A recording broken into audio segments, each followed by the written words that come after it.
Hi everyone, this is Jim and welcome back to my YouTube channel. At ito na nga ang second video ko for today at post ni David kanina, efficacent oil from their Facebook page. Ramdam ang relax at first scent kasama ang efficacent relaxant oil. Love it at first sight? Hindi, it was relax at first scent. Help relieve the effects of stress and headache with menthol, camphor, and eucalyptus efficacent relaxant oil of your relaxant body sa iyong mga biyahe. At ito nga pinost ni David Licauco sa kanyang Instagram story at maging ng kanyang mama na si Eden Licauco ay pinost rin ito. Let's watch this.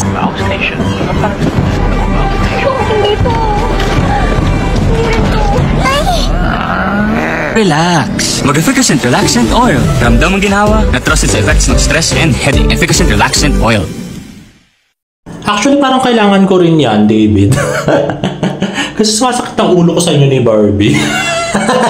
Grabe. Okay, next naman ay post ni Tita Eden Licauco with Ilan, Mr. Kim, at Daddy Jack, with Eliana Jimin. At ito naman post ni Ilan Licauco, ayan, pinanggigilan niya yung taba sa legs nung kanyang baby Jimin.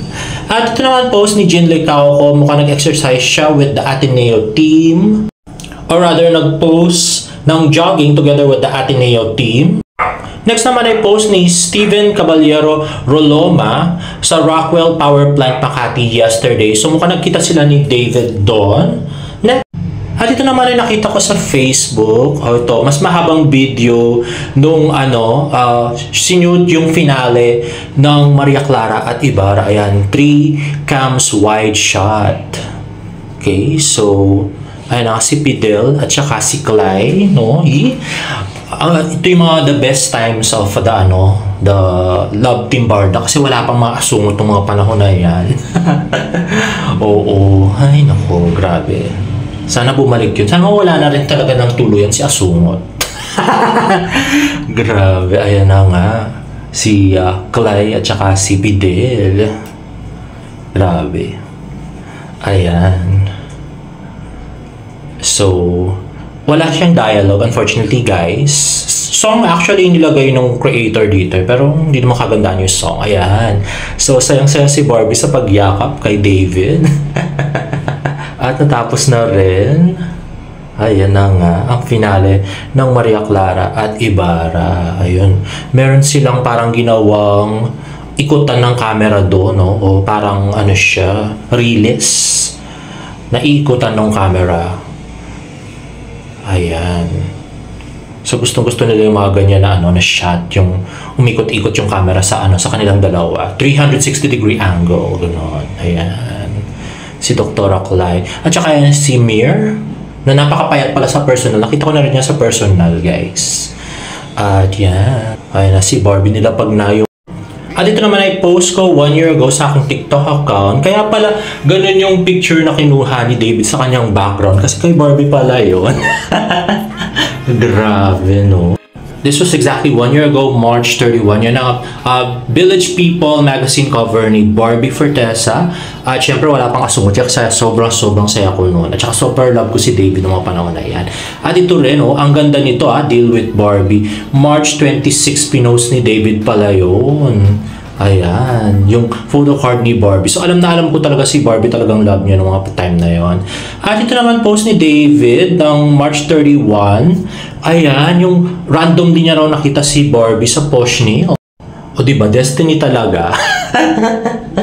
Ayan na nga, interview pa sila sa 24 oras dahil sa picture na to, no? Grabe. And next naman ay pinali episode ng Daig Kayo ng Lola Ko, which was exactly aired 1 year ago. Let's watch this. Mga kapuso! Aking ma'am lady. Yes. Ano yun? Pwede ba akong mag-apply na tenant sa puso mo? Linggo sa Daig Kayo ng Lola Ko. Ayun na nga, yung kilig to the highest level talaga sa Daig Kayo ng Lola Ko. At ito naman, yung Village People photo shoot video ni Barbie at saka ni David na aking pinagsama. Unfortunately, na-mute siya sa TikTok kasi Taylor Swift yata yung kantang ginamit ko. Si Taylor Swift ay inalis na po sa TikTok, unfortunately. Kaya yan. Pero yan, ang gagandang pictures nila together. Sabi nga ni Kim Chiu, the cutest thing ever. Silang dalawa. Grabe, sayang. Tapos si David ay very, very big baby boy. Yan, napaka-cute, di ba? Grabe. So, sana sila na lang dalawa. Nakakagigil talaga. Ay, nako. Grabe. Ayan na nga. So, yung mga napaka-cute nilang video of their photo shoot individually. Ito Kapuso profiles while Barbie is for village people. Ayan na nga. Haba pala yung video, no? Parang ulit-ulit ko lang naman.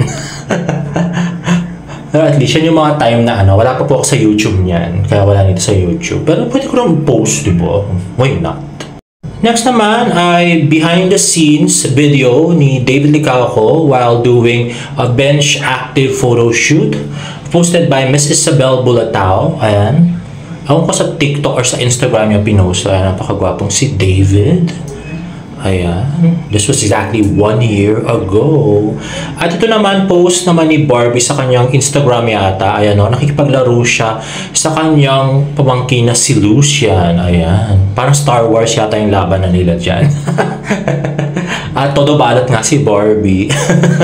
Dahil sa malamig doon. Ayan. Oo, natalo si Barang. Feel na feel yung acting. Well, David naman ay meron siyang shoot sa Boracay. For bench nga yan. At ito yung sa Kapuso profiles naman na shoot ni David. Ayan. So, well, guys, actually, alam ko nakita nyo na yung mga yung mga pinost ni Joanne Pinote. No? Nakakainis, no? Kung kailan aalis sila David at Barbie, talagang doon siya nag-post, no? Nakakagigil. Ito post ni David sa Boracay.